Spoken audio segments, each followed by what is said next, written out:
Luigi and Mario 64 is one of the oldest gaming mysteries around. Whether you're talking about YouTube or not, I mean, people were talking about ways to unlock him before I even existed. Like, whoa. Of course, I'm talking about L is Real 2401. Why L and why 2401? Well, I mean, this one sign just kind of looks like it says it, so yeah?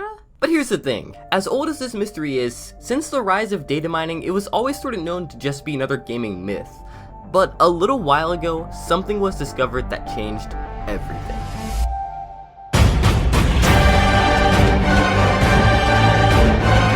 That's right, Luigi's model was officially discovered in the beta repository leak of Super Mario 64, meaning yes, L really is real after all.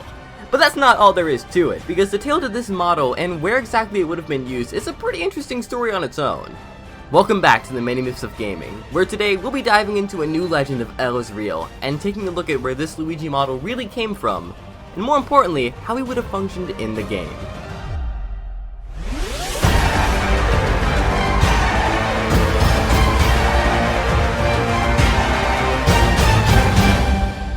First, let's take a look at just Luigi himself. As of the time I'm making this video, there's no public hacks which just straight up add as official versions of the game, but a few hackers and modders took the information in the leak files and used it to recreate his model exactly, and show what he would have looked like. The files in question can be found in the massive 10GB leak of Nintendo's data, which dropped on July 25th, 2020, in the Super Mario 64 folder and further into the source and shapes folders. And well, when you put them together... Dear God, that is terrifying. Give him textures, please. Alright. That's a lot better. This is what Luigi would have actually looked like in the game. Credit to the hackers who spent hours putting him back together and making it presentable. And just to prove it works, a user by the name of Cucky Dove uploaded the video to YouTube where the Virgin Mario model is swapped out with a new Chad Luigi.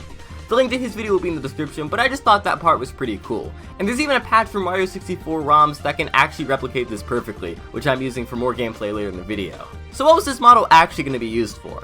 Well, according to an interview with Shigeru Miyamoto, featured in an official strategy guide, until February he was in the game. Ultimately, due to memory issues, we had to take him out. Then we were going to include him in a Mario Bros style minigame, but because most users probably only have one control when they're first by their N64, for that reason, and others, we decided not to. And this actually makes sense, considering that on the Luigi model that was found in the repository leak, there was no hair modeled under his hat, which would have been a kinda weird omission if he was planning to play like Mario in the first place. Mario takes off his hat all the time, the guy's got rad hair, but Luigi's got no hair, or anything under the hat. So it makes sense he would have played a minor role when just looking at his model. He's also got a few sound files that people have discovered, which I'll play here now. Oh, mamma mia! That's delicious!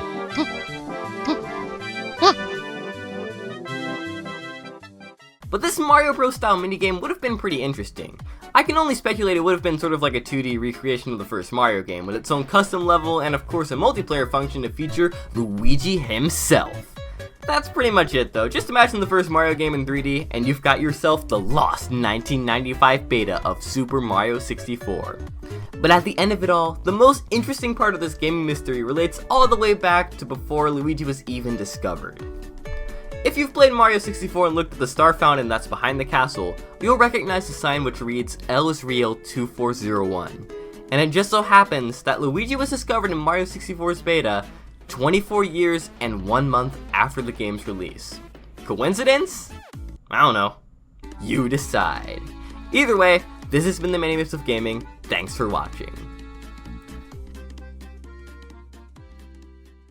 Hey everyone, that's all for today. I hope you enjoyed the video, and if you did, make sure to drop a like down below. Always helps the channel out a ton. This video was a little bit on the shorter side, but I still wanted to put it out there while things are still being discovered, because this leak is pretty massive.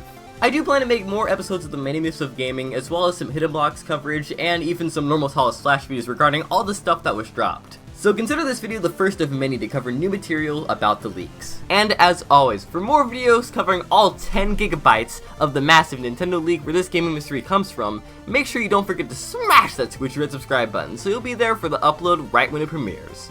Once again, thank you all so much for watching, and until next time, I'll be back in a flash.